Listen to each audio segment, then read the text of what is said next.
कवितेचे नाव आहे लेक. बाप लेकीचं नातं वेगळंच असतं. मुला बापाचं नेहमी एकच भांडण असतं.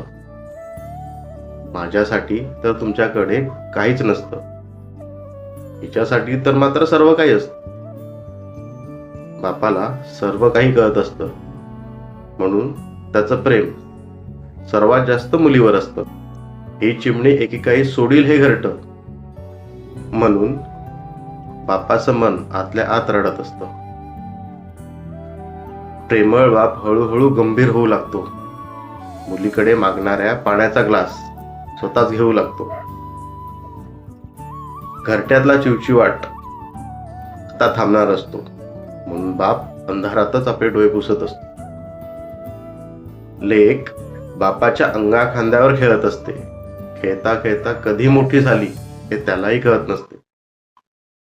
लेक परक्याचं धन असतं, पण हे धन जपताना बापाचं आयुष्य हे हुंदक्यात निघत असतं.